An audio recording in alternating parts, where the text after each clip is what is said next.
இந்த வீடியோ ஆரம்பிக்கும் போதே ஒரு டிஸ்க்ளைமர் கொடுத்துட்றேன். தயவு செஞ்சு இரவு நேரங்களில் இந்த வீடியோ பார்த்துட்டு இருக்கீங்கன்னா இப்போவே வாட்ச் லேட்டர் கொடுத்துட்டு காலையில் பாருங்கள். ஏன்னா இன்னைக்கு நான் ஒரு ஆம்புலன்ஸ் டிரைவருக்கு நடந்த ஒரு கொடூரமான அமானுஷ உண்மை சம்பவத்தை தான் வெலாவரியாக எக்ஸ்பிளைன் பண்ண போகிறேன். இந்த கதையை நமக்கு யார் சொன்னது அப்படின்னு பார்த்தீங்கன்னா அந்த ஆம்புலன்ஸ் டிரைவருடைய பையன் தான் சொன்னாங்க.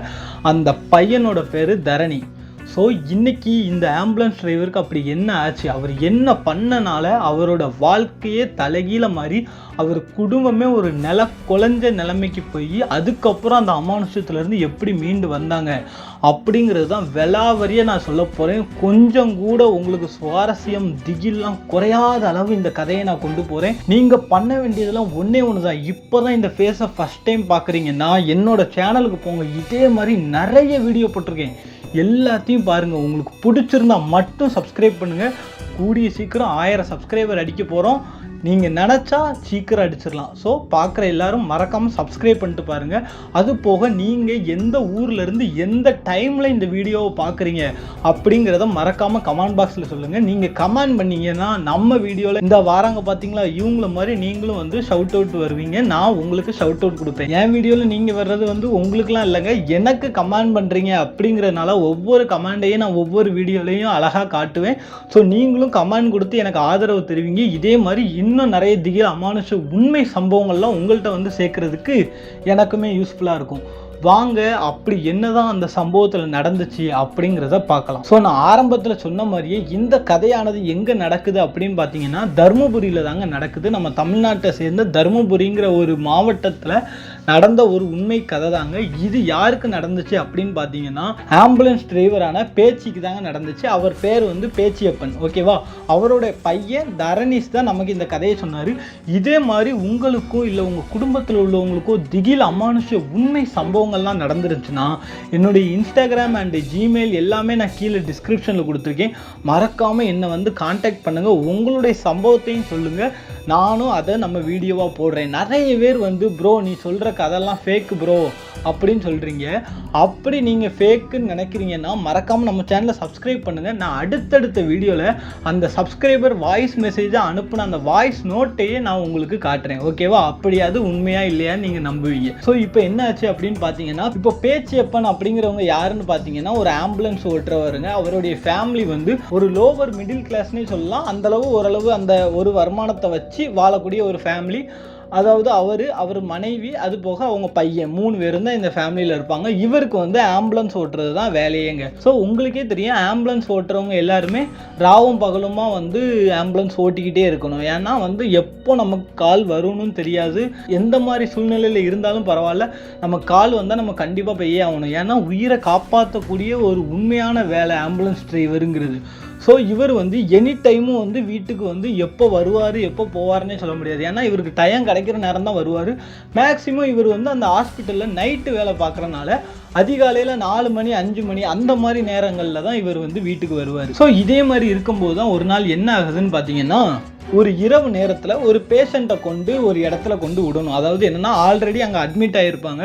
அவங்க டிஸ்சார்ஜ் ஆகும்போது அவங்க வந்து ரொம்ப வயசானவங்கிறனால இவரே ஆம்புலன்ஸில் கொண்டு போய் அங்கே கொண்டு விடுற மாதிரி வந்து சொல்லிட்டாங்க. இப்போ வந்து அந்த நர்ஸு யாருமே வரமாட்டாங்க. ஏன்னு பார்த்தீங்கன்னா ஆல்ரெடி அந்த பேஷண்ட்டை வந்து நம்ம வந்து ஆக்சிடெண்ட் ஆகிருந்தாலோ இல்லை ஏதாவது ஒரு ஆபத்தில் இருந்துக்கும் போது ஹாஸ்பிட்டலுக்கு கூப்பிட்டு வந்தால் தான் கூட ஒரு நர்ஸோ கம்பவுண்டரோ யாராவது வருவாங்க. ஸோ இவங்க ஜஸ்ட்டு டிஸ்சார்ஜ் பண்ண போகிறாங்க. ஸோ அதனால் இவர் மட்டும் தான் போகிறாரு. இரவு நேரங்கிறனால துணைக்கு யாருமே கூப்பிடல.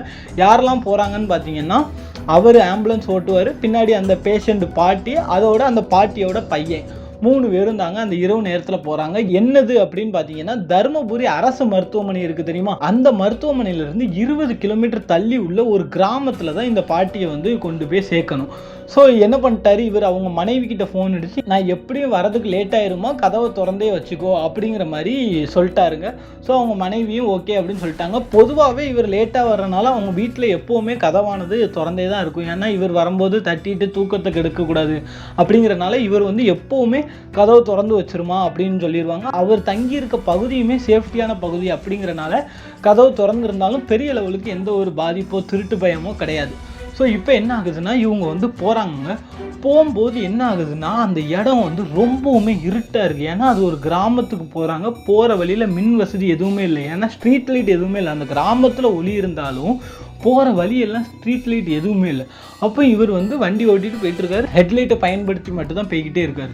ஸோ இப்படியே போயிட்டு இருக்கும்போது திடீர்னு என்ன ஆகுதுன்னா ஹெட்லைட்டு அதே இடத்துல டக்குன்னு ஆஃப் ஆயிடுதுங்க. வண்டி போகுது, ஆனால் ஹெட்லைட் இல்லை. இவருக்கு என்ன பண்ணுறதுனே தெரில. ரோடு வேறு கும் இருட்டாக இருக்கா, என்ன பண்ணுறதுனே தெரியாமல் அந்த ஹெட்லைட்டை போட்டு திரும்ப திரும்ப திருக்குறாருங்க. ஏன்னா ஆம்புலன்ஸ் அந்த வேனில் பார்த்தீங்கன்னா இப்படி திருக்கிற மாதிரி தான் இருக்கும் ஹெட்லைட்டு. ஸோ திரும்ப திரும்ப அவர் திருக்கி பார்க்காரு, ஆனாலும் ஹெட்லைட்டு எதுவுமே வேலை செய்யலை. இவர் உடனே ஸ்டாப் பண்ணிட்டார். அப்போ பின்னாடி இருந்து அவர் வந்து கேட்குறாரு, அண்ணா என்னாச்சுனே இந்த மாதிரி வண்டியை நடு ரோட்டில் நிப்பாட்டிருக்கீங்க அப்படின்னு சொன்னோட்டி இவர் சொல்கிறாரு, இந்த மாதிரி ஹெட்லைட் எரிய மாட்டேங்குது தம்பி, என்ன ஏதுன்னு தெரில, ஒரு நிமிஷம் இருங்கன்னு சொல்லி ஃப்ளாஷ் லைட் அடித்து முன்னாடி போய் பார்க்குறாரு. எந்த ஒரு ரிப்பேர் எதுவுமே தெரில. ஏன் இப்படி ஆச்சுன்னு தெரியாமல் சும்மா 2 தட்டு தட்டிட்டு உள்ளே வந்துட்டார். அதுக்கப்புறம் பார்த்தா ஹெட்லைட் வந்து ஆன் ஆகிட்டுங்க. ஹெட்லைட் ஆன் ஆனோட்டி ஒரு 100 மீட்டருக்கு போகிறாங்க. 100 மீட்டரில் ஒரு கார் வந்து ஆக்சிடென்ட் ஆகி இருக்குங்க.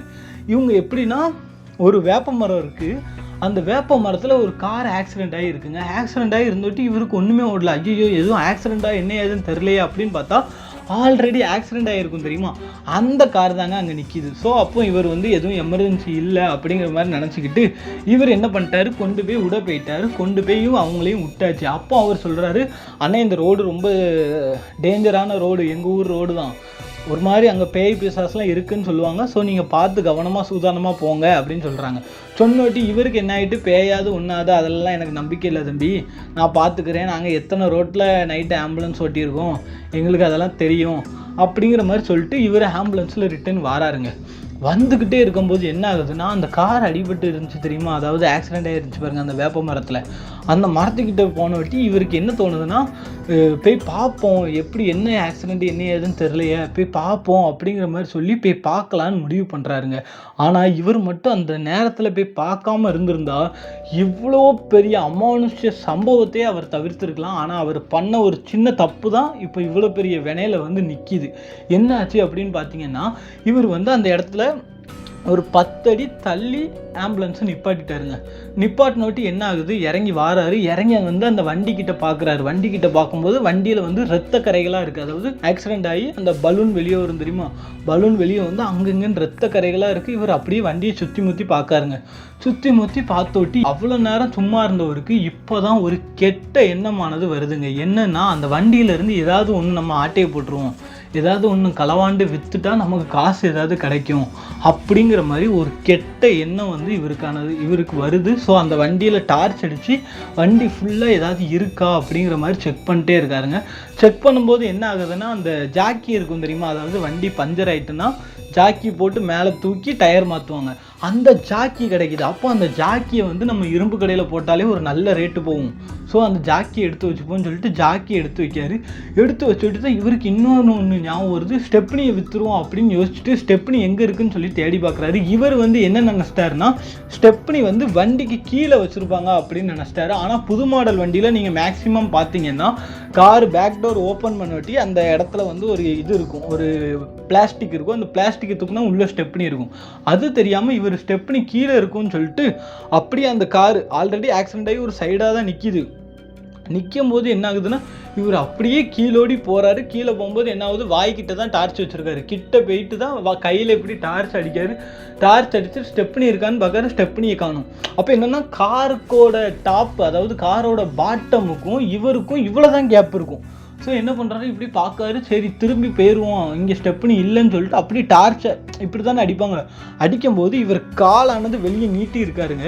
இவர் காலுக்கு பக்கத்தில் 2 கால் இப்படி நிற்கிற மாதிரி இருக்குங்க. அதாவது இவர் கால் இப்படி ஸ்ட்ரைட்டாக இருக்குது, அதுக்கு பக்கத்தில் ஒரு 2 கால் இருக்குங்க. இவருக்கு பார்த்த உடனே பயம் தாங்க முடியல. டக்குன்னு அப்படி ஜர்க்க, இப்போ நம்ம உன்னை பார்த்த உடனே டக்குன்னு எந்திப்போம் தெரியுமா, அந்த மாதிரி எந்திக்காரு. மண்டையில் பயங்கரமாக அடி, டம்முன்னு மண்டையில் ஒரு அடி அடித்த அடியில் இந்த இடத்துல கீழல் விழுந்து ரத்தம் வர ஆரம்பிச்சுட்டு இவருக்கு பயம் தாங்க முடியல. விறுவிறுன்னு அப்படியே அப்படி இப்படி படுத்து தானே இருக்காரு. அப்படி பேக் நீச்சல் வர்ற மாதிரி அப்படி பின்னமாக்க வந்து டக்குன்னு எந்திரிச்சிட்டாருங்க. எந்திரிச்சொட்டி இவருக்கு வந்து பயம் சுத்தமாக தாங்க முடியல. ஐயோ என்னதான் இருக்கும் அப்படின்னு சொல்லிட்டு அதுக்கப்புறம் கொஞ்ச நேரம் கழிச்சு அவர் அந்த இடத்த விட்டு கிளம்பணுமே வேண்டாமா, கிளம்பாமல் சும்மா நம்ம ஏதோ பிரம்ம தான் அப்படின்னு சொல்லிட்டு வண்டியில் ஒவ்வொன்றா தேடும் போது ஒரு வழியாக அந்த ஸ்டெப்னி இருக்க இடத்த கண்டுபிடிச்சிட்டாருங்க. ஸ்டெப்னி நல்ல புது கண்டிஷனில் பக்காவாக இருக்குங்க. ஸோ இப்போ உடனே என்ன பண்ணுறாருன்னா இவர் நேராக கொண்டு வந்து ஆம்புலன்ஸுக்கு பின்னாடி ஸ்டெப்னியை போட்டாருங்க. ஆம்புலன்ஸுக்கு பின்னாடி போட்டு வண்டியை ஸ்டார்ட் பண்ணி போகலாம் அப்படிங்கிற மாதிரி முடிவு பண்ணுறாரு. அப்போ வண்டியை ஸ்டார்ட் பண்ணி லைட்டை போடுறாருங்க. லைட்டை போட்டோட்டு என்ன ஆகுது அப்படின்னு பார்த்தீங்கன்னா, பேசிக்காக வண்டியில் ஏறுவோம், வண்டியை ஸ்டார்ட் பண்ணி லைட்டு போடுவோமோ, அந்த இடத்துல வேறு லைட் இல்லையா, லைட்டை போடுறாரு. அப்படியே அந்த லைட்டு வெளிச்சத்தில் இன்னொரு வேப்ப மரத்துக்கு பின்னாடி இருந்து ஒரு ஆள் இப்படியே பார்த்துட்டு இருக்காருங்க இவரை.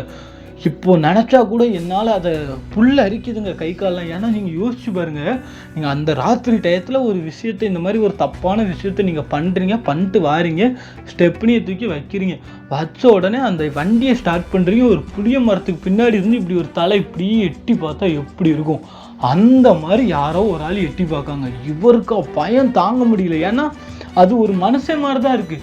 ஆனாலும் இவர் அந்த டயத்தில் பார்த்தோட்டி, ஏன்னா நைட்டு ஆல்ரெடி வேறு ரொம்ப லேட் ஆகிட்டு, ஸோ அந்த டைமில் பார்க்கும்போது இவருக்கு பயமானது கூட கொஞ்சம் அதிகரிக்க ஆரம்பிச்சிட்டு, ஸோ உடனே என்ன பண்ணுறாரு, டக்குன்னு இவருக்கு ஒரு ஜர்க்கு கொடுத்துட்டு இவர் வந்து யோசிக்க ஆரம்பிக்கிறாரு. ஐயோ நம்ம களவாண்டதை பார்த்துருப்போனோ, ஏதாவது சொல்லி கொடுத்துருவானோ, என்ன ஏது, ஐயோ நம்மளை மாட்டிக்கிட்டி விட்டுருவானோன்னு சொல்லிட்டு இவருக்கு ஒரு பயம். ஏன்னா இவர் என்ன நினச்சிட்டாருன்னா, ஃபஸ்ட்டு வந்து அந்த உருவத்தை பார்த்து பயந்தாலும் அது ஒரு மனுஷன் உருவம்னு ஒட்டி எவனோ ஒருத்தன் நம்மளை பார்த்துட்டான், நம்ம களவாண்டதை பார்த்துட்டான் அப்படிங்கிற மாதிரி தான் நினைக்கிறாரு. ஸோ உடனே வந்து சரி எவனோ பார்த்துட்டான் போல், நம்ம அப்படியே மெல்ல கிளம்பிடுவோம் அப்படின்னு சொல்லிட்டு கிளம்பும்போது அவங்க வந்து லிஃப்ட்டு கேட்கான். இவர் வண்டி முன்னாடி மூவ் ஆகும்போது டக்குன்னு வந்து கையை போடுறாங்க. கையை போட்டுட்டு இவர் டக்குன்னு இருந்துக்கிட்டு நிப்பாட்டாமல் போயிட்டார். ஏன்னா இவனை நிப்பாட்டினா நம்மள்ட்ட ஏதாவது கேள்வி கேட்பான் வைப்பான், அன்டைம் வேற, இவன் நம்மளை வழிப்பறி எதுவும் பண்ணிடக்கூடாது அப்படிங்கிற மாதிரி பயந்துட்டு இவர் வந்து போயிட்டாருங்க. கொஞ்சம் தூரம் போகிறாரு. கொஞ்சம் தூரம் போனோட்டி டக்குன்னு ஒரு ஆள் வண்டிக்குள்ளே வந்து உள்ற மாதிரி இருக்குங்க. இவருக்கா பயம் தாங்க முடியல. யாரா டக்குன்னு வண்டிக்குள்ளே வந்து உள்றது அப்படின்னு டக்குன்னு பிரேக் அடிக்காருங்க. டக்குன்னு அந்த கண்ணாடியில் வந்து அதே உருவம் அப்படி வந்து நிற்கிது. எனக்கு லிஃப்ட் கொடுங்க, என்னை கூட்டு போங்கன்னு சொல்லி அந்த உருவம், அதாவது கொஞ்சம் தூரத்துக்கு முன்னாடி பார்த்தாரு தெரியுமா ஒரு மனுஷனை, அதே மனுஷன் டக்குன்னு வண்டிக்குள்ளே வந்து உளுந்துட்டு என்னை கூட்டு போங்கன்னு சொல்லி அந்த பேனட்டை போட்டு தட்டுன்னு தட்டுறான். எது ஆம்புலன்ஸோட பேனட்டை. இவருக்கு பயம் தாங்க முடியல. இவருக்கு என்னென்னா, அங்கே பார்த்தவங்க எப்படிறா இங்கே வந்தான், இவன் அப்படின்னு சொல்லிட்டு அவருக்கு ரொம்ப பயம். அப்போ என்ன பண்ணுறான்னா, நீ யார் என்ன ஏது அப்படின்னு கேட்கும்போது அவன் பேசவே மாட்டிக்கான். நீ கூட்டு போங்கன்னு இப்படியே இருக்கான். இவர் பதிலுக்கு பதில் கேட்டுக்கிட்டே இருக்காரு. யாருன்னு கேட்டுகிட்டே இருக்காரு. இவனா கூட்டு போங்கன்னு சொல்லிட்டு இருக்கான். இவருக்கு ஒரு கட்டத்தில் இவன் என்னடா பைத்தியமா எதுவும் அப்படின்னு சொல்லிட்டு பயமானது ஏற்படுதுங்க. ஏற்பட்டு டக்குன்னு விறுவிறுன்னு வண்டி எடுத்துகிட்டு போகிறாரு. வண்டி எடுத்துகிட்டு போகும்போது இன்னும் கொஞ்சம் தூரம் தள்ளி திரும்ப அதே உருவம் நடு ரோட்டில் அப்படியே நிற்கிதுங்க. இவருக்கு என்ன டவுட்னா, நம்ம முன்னாடி பார்த்தோம், நம்ம ஆம்புலன்ஸில் வரோம், இவன் எப்படி நமக்கு முன்னாடி வருவான். அப்போ இவர் நினைச்சாரு, இவன் ஏதோ லோக்கலில் உள்ளவன் நம்மள்ட்ட வழிப்பறி பண்ணதான் பிளான் போட்டுட்ருக்கான், சின்னதாக காட்டு வழியே ஏதாவது ஷார்ட்கட்டை பிடிச்சி வந்துட்டான் போல் அப்படிங்கிற மாதிரி யோசிச்சுட்டு டக்குன்னு இறங்கி அவனை போட்டு கெட்ட வார்த்தை போட்டு கிளின்னு கிளிக்காருங்க. அவ்வளோ 1-2 கெட்ட வார்த்தை இல்லை, அவ்வளோ கெட்ட வார்த்தை போட்டு உனக்கு என்ன வேணும் அப்படி இப்படின்னு சொல்லி பயங்கரமாக திட்டுறாருங்க. திட்டிக்கிட்டே இருக்கும்போது என்ன ஆகுதுன்னா, அந்த பையன் வந்து அப்படியே நின்றுட்டே இருக்கான். ஒரு ஆள் தான் அப்படியே நின்றுட்டே இருக்கான். நின்றுட்டே இருந்த வாக்கில் இப்படி கழுத்தை இப்படி திருப்பி அந்த ஆளை பார்க்காங்க. கழுத்தை திருப்பி பார்த்துட்டு என்ன இப்படி பண்ணிட்டு இருக்கா அப்படின்னு சொல்லி இவராக கெட்ட வார்த்தை பயங்கரமாக போடுறாரு. நீ தள்ளி போறியா இல்லை வண்டியை விட்டு நீ ஏற்றவா அப்படி இப்படின்னு பயங்கரமாக அவனை பிடிச்சி திட்டுறாரு. இவருக்கு பயம், அந்த பயத்தில் தான் திட்டுறாரு. ஒன்று இவன் வந்து வழிப்பறி பண்ணுறவனா இருப்பானோ அப்படிங்கிற மாதிரி பயம். ஏன்னா இவர் வந்து அமானுஷங்கிற மாதிரி அவருக்கு தோணவே இல்லை. அப்போ என்ன ஆகுதுன்னா, அப்படியே கழுத்தை திருப்பிகிட்டே இருந்தவன் கையை இப்படியே முறிச்சிட்டாங்க. அவன் கையை அப்படியே முறிச்சு இந்த கையையும் அப்படியே முறிச்சிட்டானாங்க. இப்போ வந்து எனக்கே ஃபஸ்ட்டு நம்பவே முடியல. ப்ரோ என்ன ப்ரோ சொல்கிறீங்க, இப்படிலாமா நடக்கும், கையெல்லாம் முறிச்சாரானா?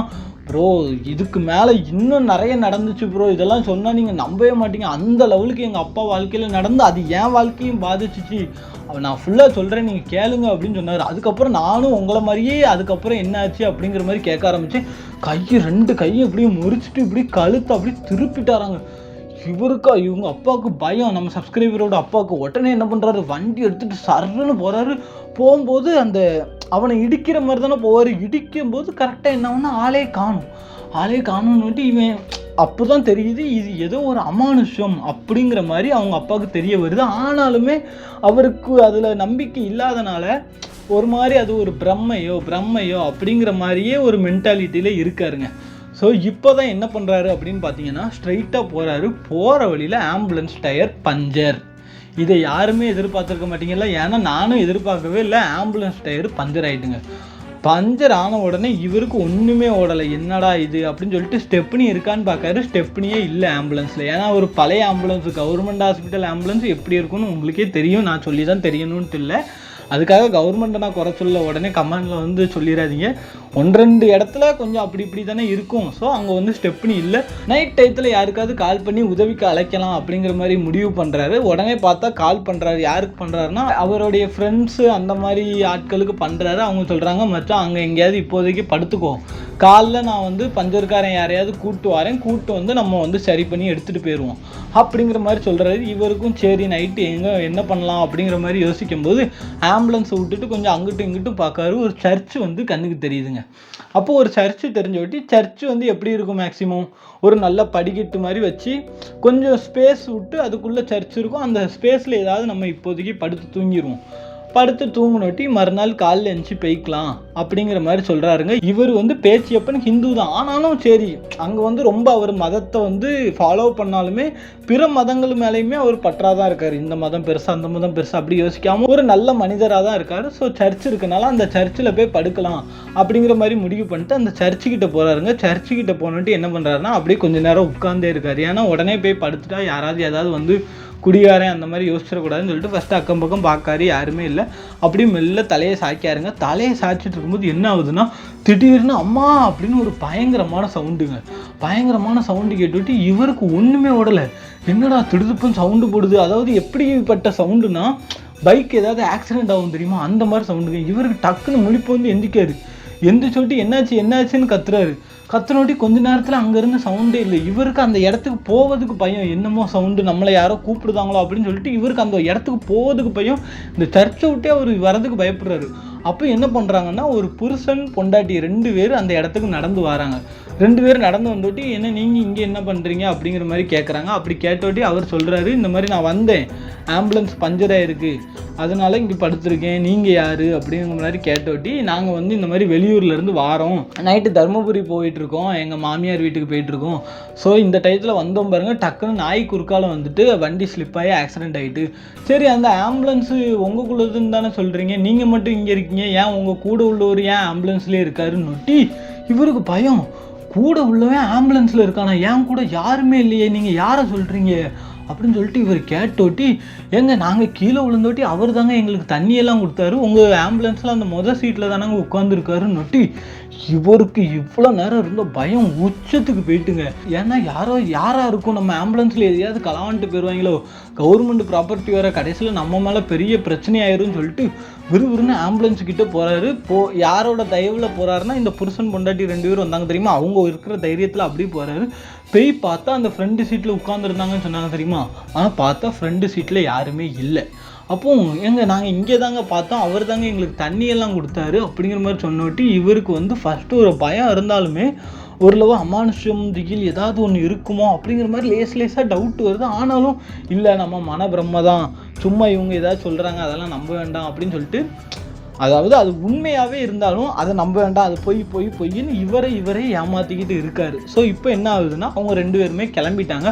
அப்போ இவர் கேட்காரு, பக்கத்தில் உங்களுக்கு தெரிஞ்சு யாராவது இருக்காங்களா, இந்த மாதிரி நான் பஞ்சர் ஆகிட்டு வண்டி, என்கிட்ட ஸ்டெப்னி கூட இல்லை அப்படிங்கிற மாதிரி சொன்னோட்டி அவர், இல்லைனே எனக்கு யாரும் தெரியாது, நான் வேணால் தருமபுரி வேணால் போயிட்டு நான் சொல்லுதேன், நான் போகிறதுக்கே எப்படியும் 3-4 மணி ஆயிரும்னே அப்படின்னு சொல்கிறாரு. அப்போ இவர் இருந்துக்கிட்டு சரி நீங்கள் பாருங்கள் அப்படின்னு சொல்லிட்டு போயிட்டாருங்க.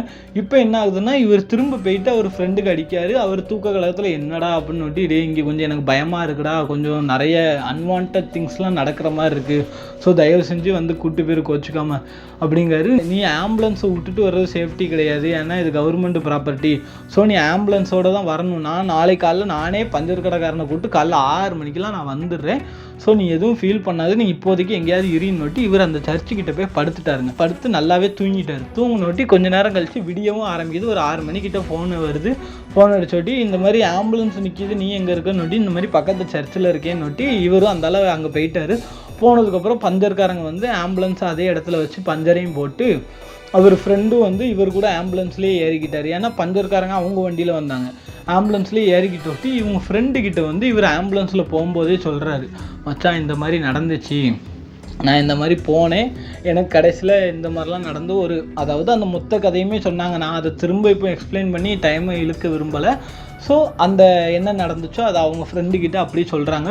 சொன்னோட்டி அவர் இருந்துக்கிட்டு சும்மா ஏதாவது நைட்டு எதுவும் தண்ணி கிண்ணியே போட்டியா, ஒன்று தண்ணி போட்டு வேலை பார்க்காதுன்னு எத்தனை தடவை சொல்லியிருக்கேன், உண்மையாக நான் தண்ணிலாம் போடலடா அப்படிங்காரு. ஆனால் நீ சும்மா ஏதாவது வளரிக்கிட்டு இருக்க, உனக்கு இதே வேலையாக போச்சு அப்படின்னு சொல்லிட்டு இவர் விட்டுட்டாருங்க. போகும்போது என்ன ஆகுதுன்னா இவர் ஃப்ரெண்டுக்கிட்ட சொல்கிறாரு, மச்சான் இந்த மாதிரி ஒரு ஸ்டெப்னி இருக்குது, அது எங்கேயாவது ஒரு நல்ல ரேட்டுக்கு விற்றுடலாம், புது டயரு நல்ல ரேட்டு போகும் எப்படியும், ஸோ ஏதாவது பாரு இருக்கான்னு பாருன்னு நோட்டி நேராக என்ன பண்ணுறாங்க, வேலையை அந்த ஸ்டெப்னியை விற்றுருவோம் அப்படிங்கிற மாதிரி முடிவு பண்ணுறாங்க.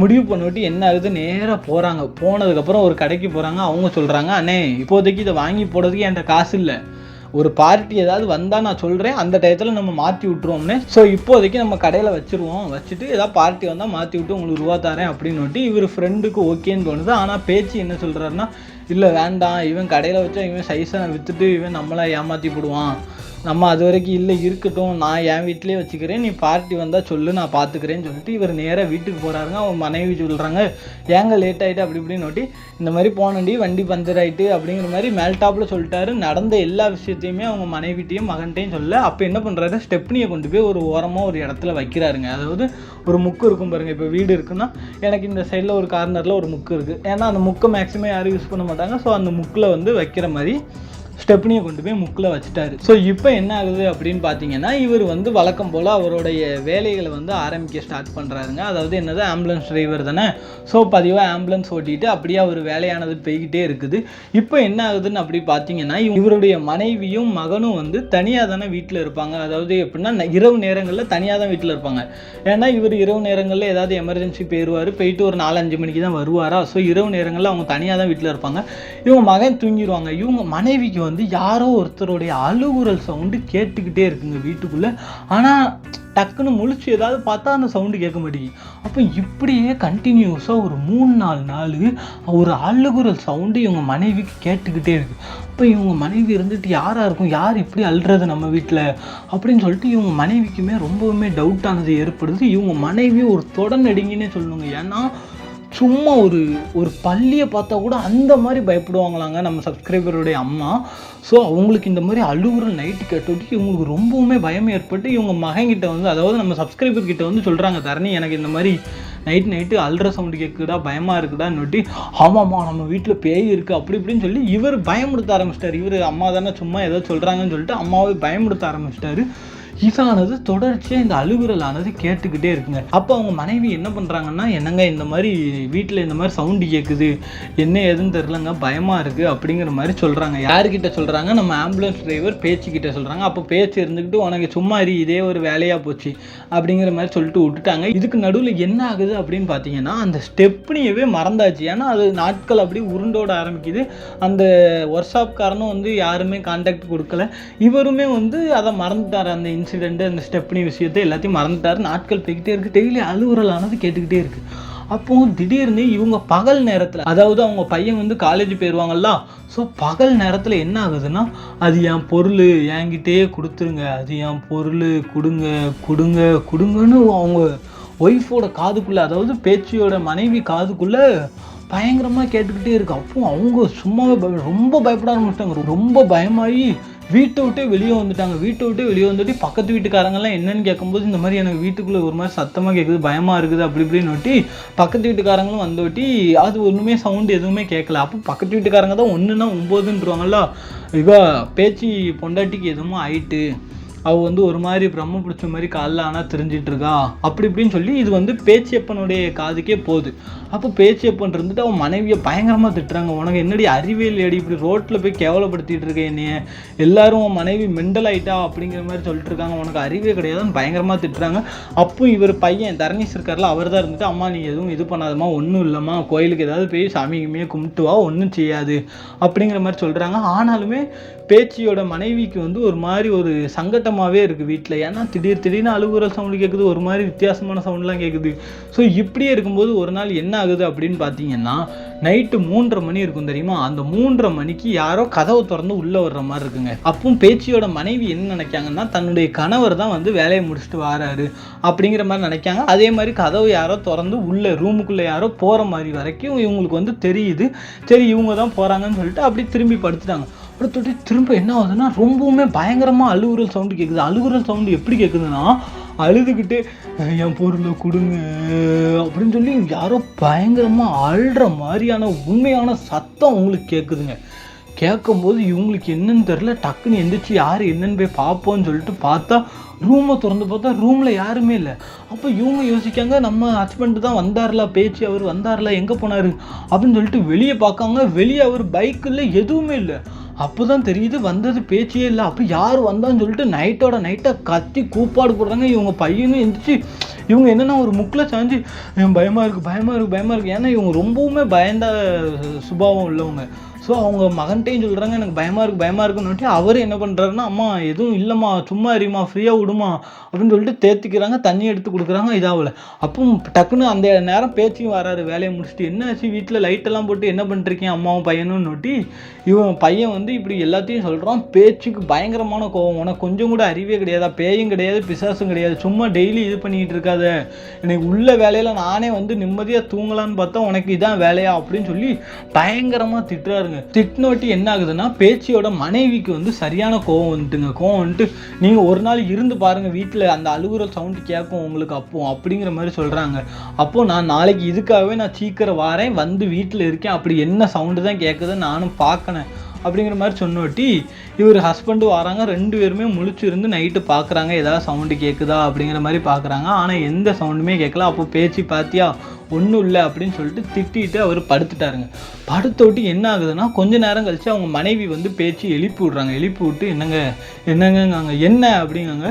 அப்போது என்ன அழுகுறல் சவுண்டு எதுவுமே கேட்கல. என்ன அப்படின்னு பையனை காணுங்க அப்படின்னு. ஏன்னா 3 பேரும் ஒட்டுக்க தான் படுத்திருப்பாங்க. ஸோ ஒட்டுக்க படுத்திருக்கனால அவர் பையனை காணும்னுட்டு இவங்க இருந்துக்கிட்டு அவங்க ஏதோ ரெஸ்ட் ரூம் எதுவும் போயிருப்பானா இருக்கும் அப்படின்னு இல்லைங்க ரொம்ப நேரமாகவே பையனை காணுங்க, இப்போதாங்க நானே பார்க்கேன் அப்படின்னு இவர் எந்திரிச்சு அவன் எங்கே போனான் அப்படிங்கிற மாதிரி பார்த்து விட்டியா அந்த ஸ்டெப்னி இருக்குது தெரியுமா, அந்த ஸ்டெப்னிக்கு மேலே குத்த வச்சு உட்காந்து இப்படியே அழுதுட்டு இருக்காங்க. அழுதுட்டு இருந்தோட்டு இவருக்கா ஒரு நிமிஷம் ஒன்றுமே ஓடலை. இவருங்க மனைவி மயங்கியே விழுந்துட்டாங்க. பையன் என்னடா ஒரு மாதிரி பண்ணுறான் அப்படின்னு. அப்போ டக்குன்னு உனக்கு என்னாச்சுன்னு சொல்லி அவங்க பையனை பிடிச்சி இப்படி குலுக்கிட்டே இருக்காங்க. டக்குன்னு இப்படி மூஞ்சை தூக்குறாங்க. மூஞ்சி ஒரு மாதிரி செதஞ்ச நிலைமையில இருந்தால் எப்படி இருக்கும் அந்த மாதிரி மூஞ்சி ஒரு மாதிரி அவங்க பையன் இப்படி வச்சுக்கிட்டு என் பொருள் இட்டு வந்துட்டல அழுதுகிட்டே இருக்காங்க. இவருக்கா என்னன்னே தெரியல. அதுக்கப்புறம் தான் இவருக்கு புரிய வருது, அந்த ஸ்டெப்னி தான் வந்து பிரச்சனை. நம்ம அன்னைக்கு பண்ணோம் பாருங்க ஒரு சின்ன இது, அதுதான் இப்போ வரைக்கும் பிரச்சனையாக வந்திருக்கு அப்படிங்கிற மாதிரி தெரிய வந்துட்டு உடனே அவங்க மனைவியை தண்ணி தெளிச்சு எழுப்பி விடுறாங்க. எழுப்பி விட்டுட்டு இவனா ஒரு மாதிரி அழுதுகிட்டே இருக்கான் அந்த இடத்துல. எதுவுமே அவங்க மனைவிக்கு புரிய மாட்டேங்க. என்னங்க பையனுக்கு என்னமோ ஆச்சுங்க, நான் அப்போவே உங்கள்கிட்ட சொன்னோம்லாங்க அப்படி இப்படின்னு பேச்சு. உடனே என்ன பண்ணுறாருன்னா, அவர் பூஜை ரூமில் வந்து ஒரு எலுமிச்சப்பழம் வச்சுருக்காரு. அதாவது அவங்க குலதெய்வ கோயிலுக்கு போயிருக்கும் போது அங்கேருந்து வாங்கின எலுமிச்சப்பழத்தை அது வச்சுருந்தாரு. அது ஒரு மாதிரி ஒரு அழுகி, அதாவது எலுமிச்சப்பழம் ரொம்ப பழுத்தா ஒரு ப்ரௌன் கலரில் இருக்கும் தெரியுமா, அந்த மாதிரி கலரில் வந்து அந்த எலுமிச்சப்பழம் இருக்குது. அந்த எலுமிச்சப்பழத்தை எடுத்துகிட்டு போய் நம்ம தர்ணீஸ் கையில் இறுக்கமாக வச்சுட்டாருங்க. இறுக்கமாக வச்சுட்டு கொஞ்ச நேரத்தில் அப்படியே தர்ணீஸ் வந்து சாந்தமாகறாரு.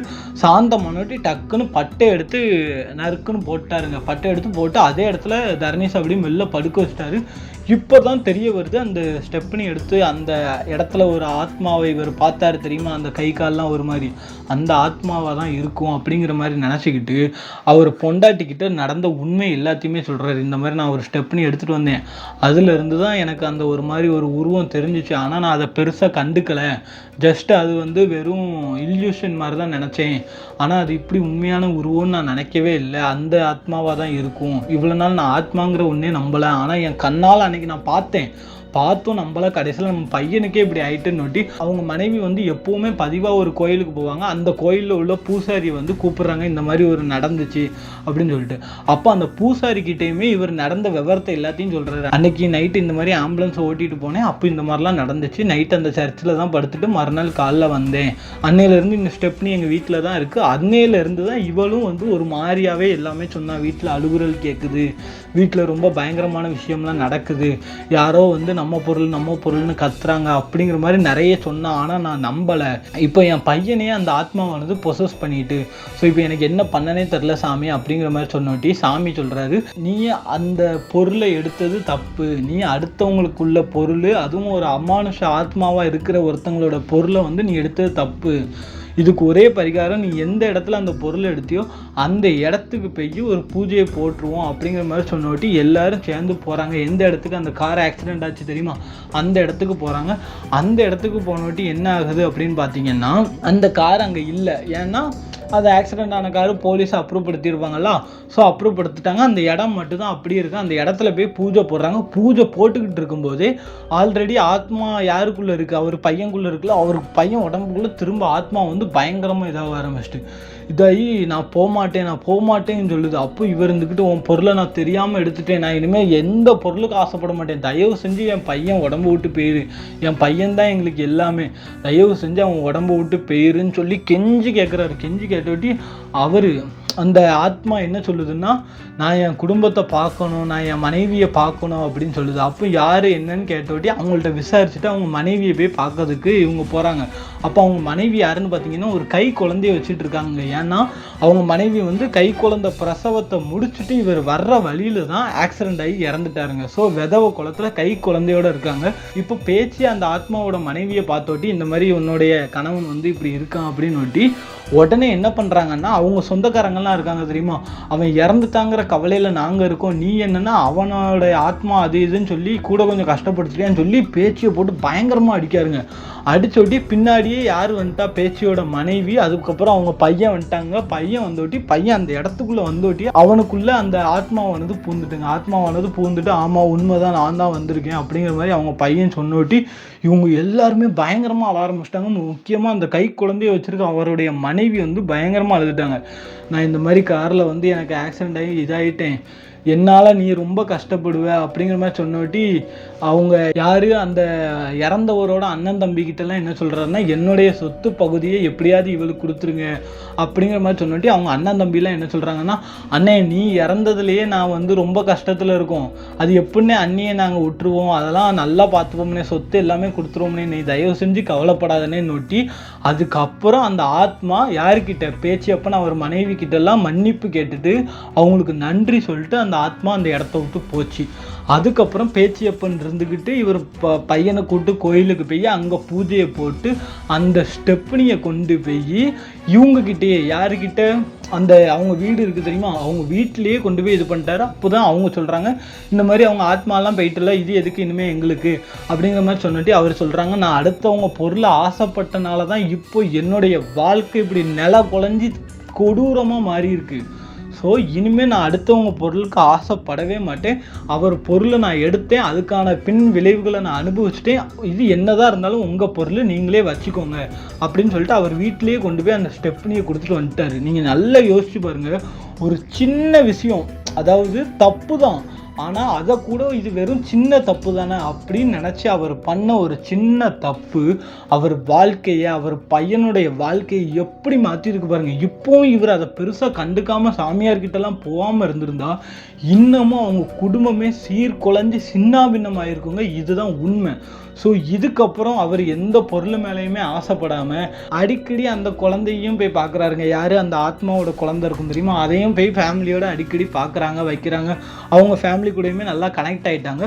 ஸோ இந்த கதையை அந்த ஆம்புலன்ஸ் டிரைவரோட பையன், அதாவது பொசஸ் ஆச்சு பாருங்கள் ஒருத்தர், அந்த தர்ணீஸுங்கிறவர் தான் நம்மக்கிட்ட சொன்னார். ஸோ இந்த கதையிலேருந்து உங்களுக்கு என்ன புரிய வருது, அடுத்தவங்க பொருள் சின்ன பொருளாக இருந்தாலும் அதுக்கு நம்ம ஆசைப்படக்கூடாது.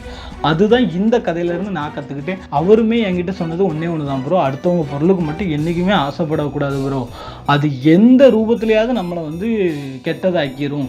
நம்ம நினைப்போம் சின்ன தப்பு தானேன்னு சொல்லிட்டு, ஆனால் அது எந்த ரூபத்துலனாலும் நமக்கு வந்து ஆபத்து கொடுத்துரும் அப்படிங்கிற மாதிரி அவர் சொன்னார். நானும் அந்த விஷயத்தை கற்றுக்கிட்டேன், சின்ன தப்புனாலும் தப்பு தான். ஸோ இந்த கதையை பற்றி நீங்கள் என்ன நினைக்கிறீங்கிறத மறக்காமல் கமெண்ட் பாக்ஸில் சொல்லுங்கள். இதே மாதிரி உங்களுக்கோ இல்லை உங்கள் குடும்பத்தில் உள்ளவங்களுக்கோ திகில் அமானுஷ உண்மை சம்பவம்லாம் நடந்துருச்சுன்னா மறக்காமல் நம்ம கான்டாக்ட் டீட்டெயில்ஸ் கொடுத்துருக்கோம்ல, அதில் வந்து என்னை கான்டாக்ட் பண்ணுங்கள், அதையும் நம்ம ஸ்டோரியாக போடலாம். ஸோ இன்னொரு இன்ட்ரெஸ்டிங் திகில் அமானுஷ உண்மை சம்பவத்தில் உங்களை வந்து சந்திக்கிறேன். அதுவரை உங்களிடமிருந்து விடைபெறுகிறேன். வணக்கம்.